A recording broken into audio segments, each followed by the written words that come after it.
Hello friends, इस video में हम बात करेंगे कंपनी कॉल एरोफ्लेक्स इंडस्ट्रीज लिमिटेड। ये कंपनी काफ़ी लाइमलाइट में है काफ़ी दिनों से, और इनफैक्ट इसका शेयर्स भी देखोगे तो लास्ट 3 मंथ्स के अंदर ऑलमोस्ट डबल हो चुका है।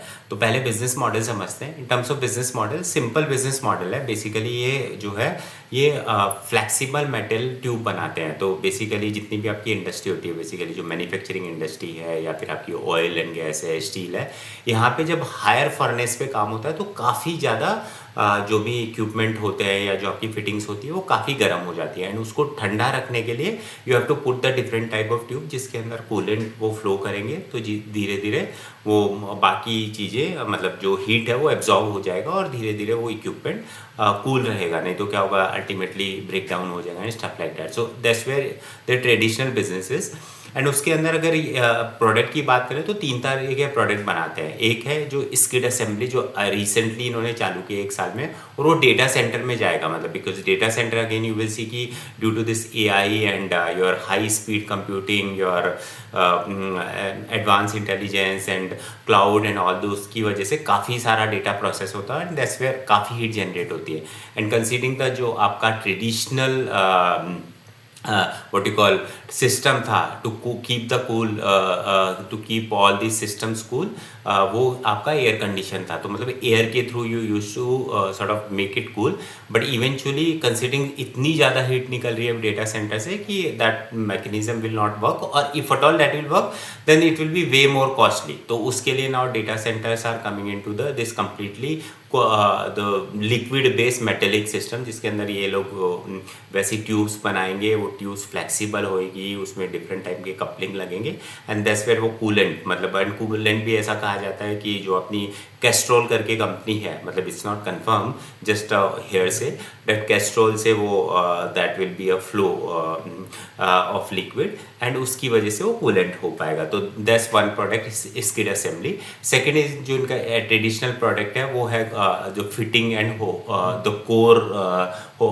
होसेस। सो वो again in oil gas steel and in सब में जाता है। तो ट्रेडिशनल बिजनेस जो है वो कोर होसेस का है, जो जिसका मतलब करीबन 70% जो इनकी रेवेन्यू है, मतलब ओवरऑल रेवेन्यू जो अगर मैं स्किड असेंबली को हटा दूं तो 70% रेवेन्यू इनकी आउट ऑफ इंडिया से आती थी, मतलब एक्सपोर्ट से आती थी, और उसमें करीबन 90 कंट्री है। बट बेसिकली मेजर बिजनेस जो आता था वो US से आता था।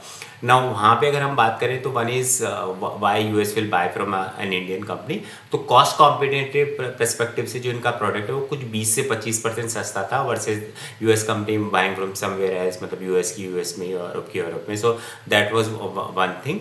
एंड सेकेंड इज इनकी जो डिपेंडेंसी है एक पर्टिकुलर कस्टमर पे वो कुछ 20 से 25% है। ट्रेडिशनल बिजनेस की बात कर रहा हूँ from that perspective. Now coming to the new business which is actually में interest for the market and everybody, which is like data centre में जो स्किड असेंबली जाएगा, उसका exclusively they have done one agreement with one US headquarter company की subsidy. तो मतलब एक US headquarter company की इंडियन सब्सिडी है, उसके साथ इन्होंने एक्सक्लूसिव टाई अप कर लिया है, wherein they will jointly develop, मतलब उसकी डिज़ाइन बनेगी, इनके पास एक्सक्लूसिव राइट है उसको बनाने का, और फिर ये उस कंपनी को बेचते हैं। और company in term the data centre जो भी आपके हाइपर स्केलर है, गूगल, माइक्रोसॉफ्ट और अमेजोन ऑफ द वर्ल्ड को बेचते हैं। एंड अगर इस रेवेन्यू की बात करूँ तो लास्ट ईयर में इनका रेवेन्यू था 447 करोड़, मतलब FY26 में, उसमें से 22 करोड़ फ्रॉम स्किड असेंबली से आया। तो मतलब केवल 5% आया है।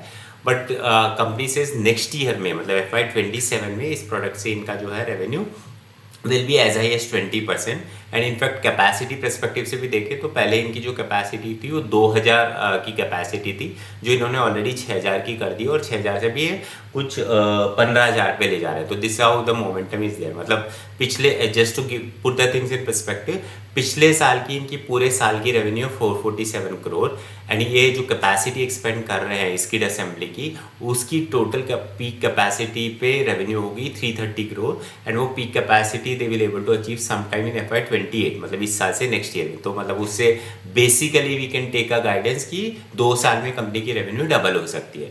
नाउ ट्रेडिशनल बिजनेस जैसे कि 10 से 15 कुछ 15 से 20% ग्रो होगा, वेर एज जो ये वाला बिजनेस है वो any which we can say कि 100% या 60-70% से ग्रो होगा।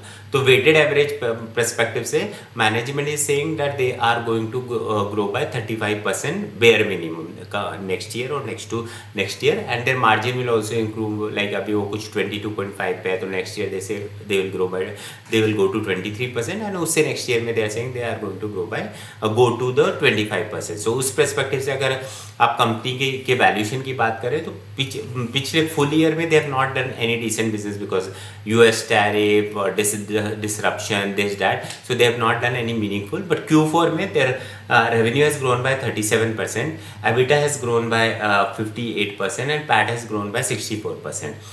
एंड अगर मैं नेक्स्ट ईयर के गाइडेंस की बात करूँ तो देयर सिंग 35% से रेवेन्यू ग्रो करेगी, कुछ एबिटा मार्जिन इंप्रूव होगा, तो मोटा माटी ये मान लेते हैं कि प्रॉफिटेबिलिटी की ग्रोथ कुछ 40-45% होगी। और after this entire run up of the stock is trading at 87 का मल्टीपल पी पे ट्रेड कर रहा है। तो उस परस्पेक्टिव से पैग रेशियो कम्स अराउंड 2। अब a company who says that I am going to grow by 35% while there is हम कह सकते हैं कि it's a niche product में है, डेटा सेंटर है, टेल विंड है, they have exclusivity right with the customer to whom they are going to supply for entire India. They are planning to expand this product to the other companies as well into US, Europe, जिसके लिए वो trade fair में जा रहे हैं, different type कर रहे हैं, they are doing different initiative. In fact, they are saying that other than इसकी स्किड असेंबली के अलावा भी वो डेटा सेंटर के लिए अदर प्रोडक्ट्स पे काम कर रहे हैं, wherein they will be sort of developing and coming out with the new product. Having all said and done, a company which currently says that we are going to grow by revenue by 35%, profitability मान लो 40-45% होगा, and then you say that we are trading at multiple of 87, then PEG remains to which seems to be pretty decently or high valued. So उस perspective से company is richly valued. However, good company in terms of tailwind and growth and perspective and everything, and you never know these kind of company.